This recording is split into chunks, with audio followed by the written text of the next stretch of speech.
Patuloy po nating binibigyan ng pagbubulay-bulay ang salita ng Diyos patungkol po sa kahalagahan ng mga pastor at mga spiritual leaders sa church. Kaya yung message po natin is part 2 of our Honoring Our Pastors. Honoring Our Pastors part 2. Lahat po na nakapakinig ng part 1, magsabing Amen. Kung hindi po ninyo napakinggan yung part 1, nasa YouTube. Pakinggan po ninyo. Importante po kasi na dito sa church po natin ay magkaroon po ng tamang attitude, tamang pakikitungo sa mga pastor. Ang mga pastor po natin, kagaya ko, ay mahal po namin kayo. Mahalaga po kayo sa amin. Mahalaga kayo sa akin. Kayo'y tupa na binigay ng Panginoon. Committed kami na mahalin kayo kasi pananagutan namin kayo sa Panginoon. Pananagutan namin ng bawat isa sa inyo sa Diyos. Regalo kayo ng Panginoon. Binigay kayo ng Panginoon sa amin. But kailangan po, hindi lang po ang pastor ang nagmamahal. Dapat ang tupa nagmamahal din. Amen. At ang specific na instruction ng Panginoon ay honor natin yung mga pastor. 1 Thessalonians 5:12 to 13. Punta na ako sa 1 Thessalonians 5:12 to 13. We ask you, brothers, pati na yung mga sisters, okay? We ask you, brothers, sisters, to respect those who labor among you and are over you in the Lord, and admonish you and to esteem them very highly in love because of their work. No, because of their work. Hindi natin sila nire-respeto, ina-highly esteem, dahil sa kung ano pa mang bagay, sa kanilang mga special abilities, whatever, but because of their God-given work. Yung kanilang work ay work of God, work ng kingdom. Kaya ang sabi na salita ng Panginoon, let us respect them, let us honor them. 1 Timothy 5:17 to 18, let the elders that rule well be counted worthy of double honor. Ibig sabihin natin lahat, double honor. Yan o, double honor pa. Kaya kailangan ng message natin, hindi lang honoring the pastor, giving the pastors double honor. Diba? So, sino ba naman ang sinabihan ng ganyan? Siyempre, yung highest honor kay God yun. Amen? And we honor people, we honor leaders, pero sa Bible, isa lang ang sinabihan na bigyan ng double honor. Yung mga pastor na nagle-labor in the word and in doctrine. Ibig sabihin nun, laboring in teaching and preaching the word of God. For the scripture said, thou shalt not muzzle the ox that treadeth out the corn, and the laborer is worthy of his reward. How to show honor to pastors? At siyempre, sa message pong ito, ini-include ko na po yung lahat ng spiritual leaders. Because spiritual leaders are pastors. Ibang level lang. Yung ako po, senior pastor po ako. Yun ang calling ng God sa akin. No po, by God's grace, ako pong ginamit ng Panginoon na mag-start ng Living Hope. Magti-33 years ng Living Hope, 33 years na print po ninyo akong kasama dito. Sino po dito, nandito na nung 33 years ago? Wala pa, ano. Kuya ko lang, at saka si Madam Rosel, Sister Janet, sila lang. 32 siguro, 33, pati si Pastor Dan, si Doc Louie, nandiyan na rin sila. No? Sila na lang yung 5 matatag. Si Pastor Glo, yan, sama ko rin yan. Si Grace, Naku, naalala ko si Ate Grace, yung worship leader natin dito. Praise and worship team na namin yan, high school pa lang.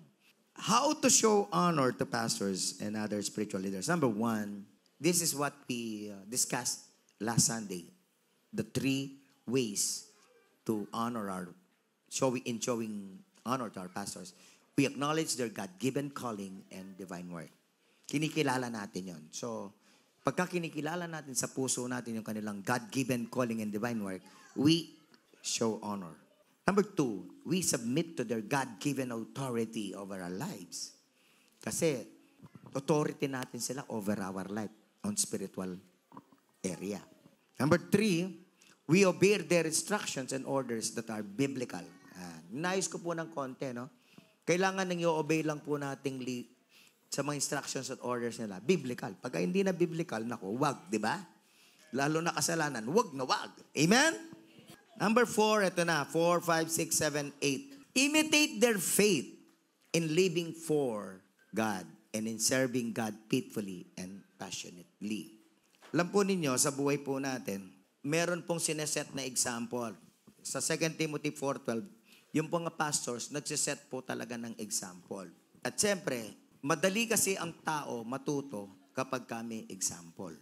Kahit sa church, ang mga example, ay ang mga spiritual leaders, ang pastors. Pero sabi ko nga, kahit example sila, do not look to them.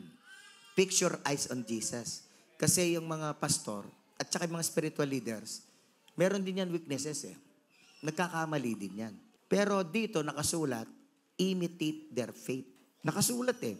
Sabi sa Hebrews 13:7, remember your leaders. Pakitanong nga ang katabi mo, sinong leader mo, sis?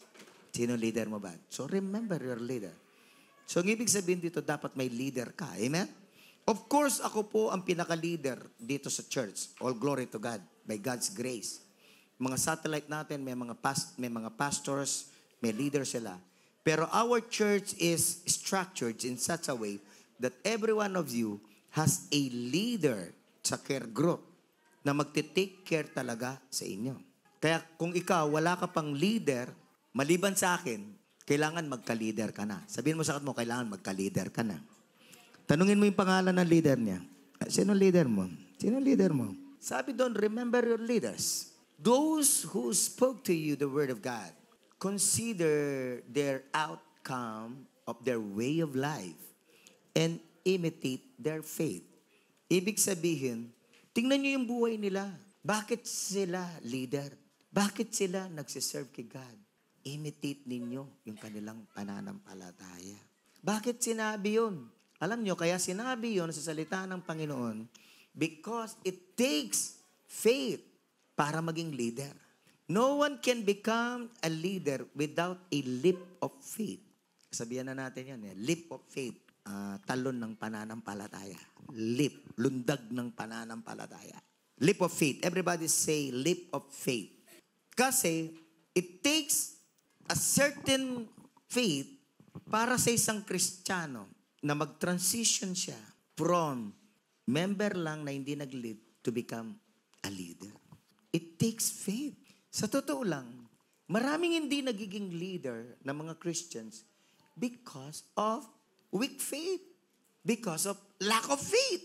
Kaya nga sabi ng Panginoon, yung mga leader ninyo, nagkaroon na sila ng pananampalataya na maging leader, ibig sabihin, sumunod kay God. Now, imitate that kind of faith. Kopyahin ninyo yun. Yung pananampalataya na yun para magka-breakthrough din kayo sa inyong faith. Alam mo ba ninyo na ang faith ng isang leader at faith ng isang flock magkaiba? Pakitanong sa katabi nyo, sino ang mas matindi ang faith? Leader o flock? Leader eh. Sigurado yun, 100% yun. Meron po ba dito magtataas ng kamay? Pastor, mas matindi po yung pananampalataya ko kaysa sa leader ko. Meron ba? Mag-usap tayo. Kaya ngayon parati ko sinasabi sa mga pastor eh, when you are a pastor in the church, you should be a man of faith. But becoming a man of faith talaga, sa totoo lang, alam nyo, ang pagiging man of faith, paano ang isang tao nagiging man of faith? Pakitanong nyo sa akin, paano, pastor? Idadaan ka sa maraming mahirap at pagsubok. Hindi ka man magiging man of faith kung walang problema, Brad. Sino dito gusto mag-develop ng kanyang faith, maging strong kanyang faith, magsabing amen? O, naintindihan mo na. Dadaan ka sa pagsubok. Dadaan ka sa mahirap. Amen? Ang mga tao na ayaw ng pagsubok at mahirap, una, nabubuhay sa ilusyon. Wala namang ganun.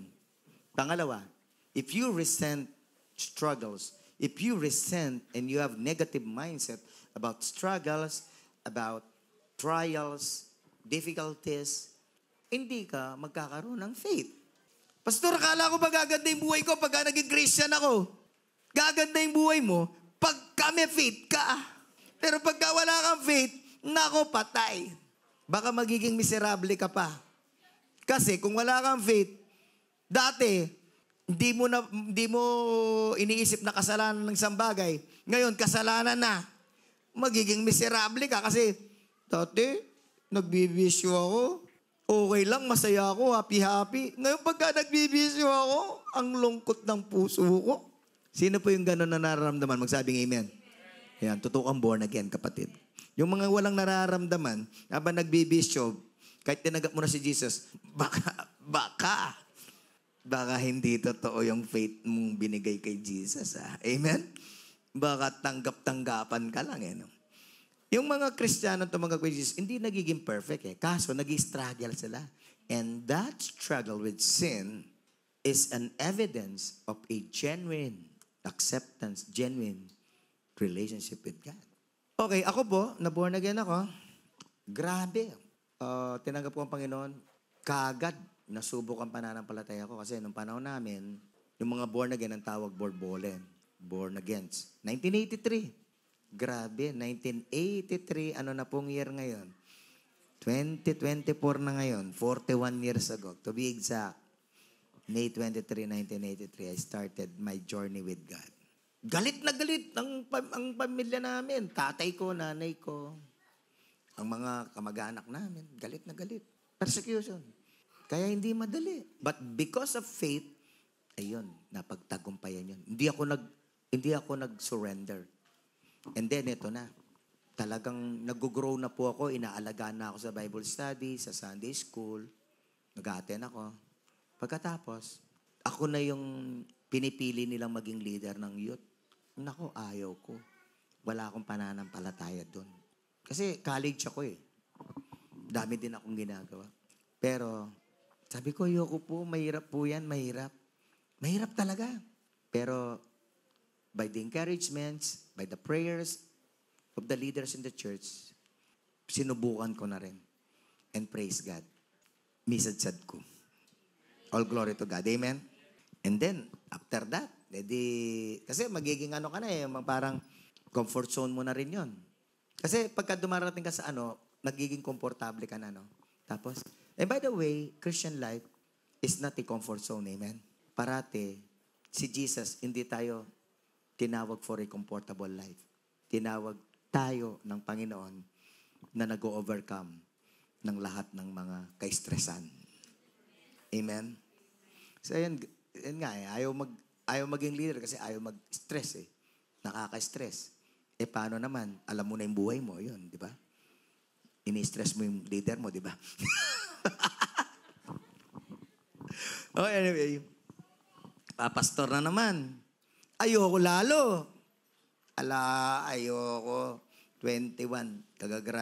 Magagraduate na ako ng college. Sabi ng mga ng mga pastor namin, ng mga leaders sa church, Ronald, magpapastor ka. Ha? Hindi. Yumaman. Ano naman ang kakaganda ng pastor? Anyway, leap of faith. Ayun, misadsad. Amen? At hanggang ngayon, alam nyo, walking by faith pa rin po ako hanggang ngayon. Although, a lot of things are easy for me now in the ministry, but still, alam nyo, kung ako, nakikita nyo yung buhay ko po, no? I always go to a place and open a satellite church, di ba? By faith, lahat. Mahirap. So, ito po yung sabi na salita ng Panginoon. Imitate their faith. Imitate their faith. Sabihin natin lahat, imitate their faith. Pagka in-imitate mo yung faith mo ng mga leader mo, magkakaroon ka ng breakthrough sa growth. Magkakaroon ka ng breakthrough sa iyong spiritual growth, sa iyong intimacy kay God. Magkakaroon ka ng breakthrough sa obedience. Magkakaroon ka ng breakthrough sa pagpapagamit mo sa Panginoon. Kasi maraming Christians, no, tumanggap ng gifts of salvation, gifts of eternal life, and other blessings of God, God's favor. Pero hindi nagagawang paglingkuran ng God. Hindi nagagawang paglingkuran ng God. Nagiging attender lang. Hanggang dun lang. Which is not the plan of God for you. Kaya kailangan dyan, leap of faith. Sabihin natin lahat, leap of faith. Kung nagkaroon ng leap of faith yung leader mo, by God's grace, magkakaroon ka din ng leap of faith. Amen? Sabihin mo sa kata mo, I declare, kapatid, magiging leader ka, pero hindi mo ako mauunahan, sabihin mo. Amen? Amen? Lahat na magiging leader dito for God's glory, magsabing amen. Yan ang sabi na salita ng Panginoon. Because serving God is all about living by faith. Sabi ng CEV dyan, don't forget about your leaders who taught you God's message. Remember what kind of lives they lived and try to have faith like theirs. Galing ha, sabi, try to have faith like theirs. So, is your faith becoming like theirs? If your faith is becoming like the faith of your leader, like that of your pastor, then medyo matapang ka na ngayon. Nagso-soul winning ka na. Nagdi-disciple ka na. Nag-overcome ka na ng iba't ibang mga pagsubok. Amen? I like the rendition of the Amplified Bible. Meron po siyang mga expanded na mga comments and explanation. Pagka nakita po ninyo yung open and close parentheses, ano po yun? Explanation. So sabi doon, remember your leaders, open and close parentheses, for it was they who brought you the word of God and consider the result of their conduct. Tapos, open parentheses, the outcome of their godly lives. Close parentheses. Yun ang meaning, no? Yung conduct. And imitate their faith. Tapos, open parentheses. And imitate their faith. Their conviction that God exists and is the creator and ruler of all things, the provider of eternal salvation through Christ, and imitate their reliance on God. Ayun, ang gusto ko pong i-emphasize. Imitate their reliance on God. Kasi po yung mga leader, yung pong kanilang pagre-rely sa God na develop na. Hindi pagre-rely sa sariling ability. Reliance on God. With what? Absolute trust. Everybody say absolute trust. Yung mga leader, meron na silang absolute trust sa Panginoon. And confidence in His power, in the power of God. Confidence in His power, wisdom, and goodness. Sabihin natin lahat, power, wisdom, and goodness. Yan. Power, wisdom, and goodness of God. Doon na ang confidence ng mga leader. So kapag kasi nagpasya siya maging leader, doon na lalong titindi yung kanyang faith kay God, yung kanyang confidence. Kapag ka na-breakthrough mo yon, from non-member to a leader, sobrang laking breakthrough nun. Alam niyo yung salitang bottleneck? Bottleneck, ibig sabihin yung maraming hindi nakakalusot doon. Yeah, bottleneck. Maraming Christians, sa kanilang journey in their spiritual life, hindi sila nakakalusot na maging leader. Why? Lack of faith. Weak faith. Hindi na de-develop yung reliance on God with absolute trust. Ang parating nakikita yung sagabal. Ay, mahirap maging leader. Mapagod maging leader. Magastos maging leader. Masakit ang maging leader. O mga nano kaya, may itong kakareta magpasakit eh. Amen. Sabihan mo guys, siping mo, tayo pasakitan ng leader tamo. Pero pauli mo, may developing faith na. Niya pinasasabihan ko karela, pati masakit la rin plak, sabi ko, makatibe ko. Ding masakit na plak, makatibe lang. Siyempre, di ba kung yung mga plak mo, mababait lahat, hindi kumukontra, lahat sumusunod. Masaya lang, di ba? Pero pagka yung plak mo, medyo pasaway at saka grabe, nakaka-pray. Lord, nakakatibay ng pananampalataya talaga. Yapin din 12 ko, patibayan din pananampalataya ko. Amen? Yung faith, hindi naman talaga magiging matibay without trials. Lahat ng gustong tumibay yung pananampalataya, magsabing amen. Hindi ka naman titibay yung pananampalataya kung walang pagsubok. Pagka nag-pray ka na, Lord, patibayin mo pananampalataya mo, expect mo na anong darating. Pagsubok. Alam niyo ba yun? Automatic. Kaya kung ayaw mo ng pagsubok, Lord, ayaw ko ng pagsubok. So, ibig sabihin, ayaw mo nang mag-grow ang faith mo. Dato na nakikinig, magsabing amen. Pagkita ng katabi nyo, may pagsubok ka ba, kapatid? O yan, yan ang resulta ng prayer mo. Lord, patibayin mo ang pananampalataya ko. Yung reliance mo kay God with absolute trust and confidence in His power, wisdom, and goodness. Amen? Alam nyo, pagka nasanay na kayo sa ganyan, yung absolute trust sa pagsubok, nasanay na kayo na meron tayong reliance on God with absolute trust. Alam nyo, no? Hindi ka na titibag kahit anong pagsubok. Hindi na. May pagsubok, pray. Lord, anong gagawin? Pray. Kausapin. Okay. Maghintay. Ganun na lang. Mo na masyadong dadagulang kay-stressan. Amen? Di nga luwa kasi, baka-stress, baka-stress. Si seryoso na ng stress, absolute trust kang God. Amen? Sali-siyarin yan. Sali-siyarin yung flock mo. Amen? Sali-siyarin yan. Pakaluguran mo, pakapag-pray mo. O ngayon, patsaya bisan sales Lord, kanang bala kayo. Panabilin mo na yung mga karengaliwa. Sabihan mo, sis, buri mo yung flock ko. Kaya kanya, Lord. Ali, biyamiya mo ka rin aliwang leader, Brother Mark. May bibiya ka, Lord. Tingnan mo rin sabihan eh. Mumugot ka eh. Ali, wala na akong prayer ang mga niyan. Lord, kaya kani ako, Ali. Medyo kaya ito eh. Grabe. Parang BP Sara yun eh. I want to cut up the head. I want to cut up the head. Ay, pag-pray tayo, BP Sara, mental health siya po. Balo yun? Yung Vice President mo, mental health siya. Detang penyabi na. Now everybody is recommending her to see a psychiatrist. And she said, yes, I will see a psychiatrist. Oo po. Sobrang mental and emotional. Kasi nga po yung mga investigation sa kanya, di ba? So, let's pray for our Vice President. Lord, pag-pray niya po yung Vice President me. Mag-overcome niya po. She will overcome, Lord, all her mental and emotional issues. In Jesus' name we pray. Amen. Sabi na po ngayon, medyo magkulong yan. So, pag-pray po natin yung ating Vice President. So, sabi ko na sa inyo, mental health is real. Kahit Vice President ka pa, kahit lawyer ka pa. Lawyer po yun, si Sarah. Okay. Number 5. Accept corrections and rebukes with gratitude. This is the right attitude.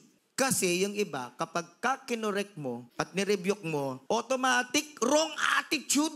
Automatic, nasaktan, wrong attitude. Manahimik yun. Ay, wrong attitude. Kailangan pagka kinorek tayo at nirebuke tayo, para hindi ka wrong attitude, with gratitude. Lalong-lalo na yung mga ngayon, yung mga millennials, nag-start sa millennials, nakita ko. Iba yung ugali ng millennials. Kasi halos millennials yung G12 ko, nakikita yung ugali nila. Gen Z, Gen Alpha, pa-worse. The most difficult to raise now among the level of children, Gen Alpha. Why? Because of the social media, the spirit of witchcraft on social media. Witchcraft talaga. Sana magrema po ito sa inyo. Sobrang tindi ng witchcraft sa social media. O kasi yung anak yun, bante at tahimik ka. Biyayita cellphone, biyayita tablet. Mamangan, maka-tablet siya. Chele ko, may mag-buisit. Ah! Uy, ito na. Mali. Yan ang gagawin natin sa mga seminars ngayon sa mga young married couple. How to deal with that. Remember this, when your babies are eating, do not ever allow na nagsa-cellphone siya. That's very wrong. Pagka kumakain lang. Tapos kinakausap. Amen? O habang kakanan may, open the mouth. O tsuketang yung mata na, tsuketang ay. Cellphone. Ana mo. Potang at tsunetang pamangan. Ana. Enaburi. Now, many parents, they do not know how to raise children. Now, they do not know how to deal with that. And there must be an equipping. Amen? Kailangan may empowerment. Okay, going back to accept corrections and rebukes. Trabaho po ng pastor eh. Trabaho po ng leader ang mag-correct at mag-rebuke. At isa ito sa mga pinakamahirap na trabaho namin. Hindi po madali ito. Akala nyo ba, bisyo po namin to? Akala nyo ba madaling mag-correct at mag-rebuke? Lalo na ako ang personality mo, Ako po ako dati. Hindi ako makapag-correct, mag-rebuke noon. Pero ngayon natutunan ko na sundin ang salita ng Diyos. Kaya ako nagko-correct at nagre-rebuke. Sinusundan ko yung salita ng Diyos. Kasi for many years in my life, I've not been following 2 Timothy 4:2. What is 2 Timothy 4:2? Everybody read it, please. 1, 2, 3, go read. Preach the word. Be prepared in season and out of season. Correct, rebuke, and encourage with great patience and careful instruction. So, di ba? Tatlo yung pinapagawa ng Lord kay Timothy. Timothy is a young pastor, youth pastor. Sabi niya, correct, rebuke, and encourage. Naka-specify yung trabaho niya eh. Hindi puro encouragement. Although now, people, gusto nila ng encouragement. Sa totoo lang, ganun ang technique ngayon. Encouragement, correction, encouragement, sandwich. Sandwich model. Mas makapal yung sa sandwich. Alam niyo yung sandwich? Alam niyo yung mas makapal? Normally kasi mas makapal yung tinapay, di ba? Kesa doon sa spread, sa palaman. Pero ngayon dapat mas malaki yung palaman, yung encouragement. Bago mo pala siya correct, encouragement mo muna. Affirmation pa. I love you, sister. I love you, brother. At ko sabihan, kaluguranda ko. Joe, kaluguranda ko. Kasarada rin mata ko. So, talagang kanyanan may pa eh. Putang kayo. Bala mo, gusto itang gewa mo. Kibat, i-sandwich mo na naman na kaluguranda ka, tandaanan mo yun eh. Eda ka buring manandaman, pero kailangan ko sabihan. Diba? Pero meron akong sabihin sa inyo, mga kapatid. Especially, all of us here, especially the Gen Z, the Alpha, which now they resent corrections and rebukes. Orapenganin. Sabihan na mo, anak, nag-review ka na ba? Mami ko karal na pakialaman. Ako nang bahala kayo niya. Ita bang ding anak niya niliwala. No ka rin di kwaita. Kutang yung ka na ako, no ka rin. Ken demonyo. Ustoy ta. Anak, matulog ka na. Huwag ka magpupuyat. Nan! Makuhay niya. Kunwari, patay yung cellphone. Busli niya rin. Pete ng maning wifi. Balo niya rin kalikutan. Mas magaling lang panginiking wifi kaya rin anak. Ne? Ay, akit may grade to? Data ka na ako nga po. Kalukuran ko nga din Di Eliana, di Shekina, di Oldaya. Grabe. Balo ding cellphone. Balo di pa mong pindutan ni tambak. Pindutan din. Balo di.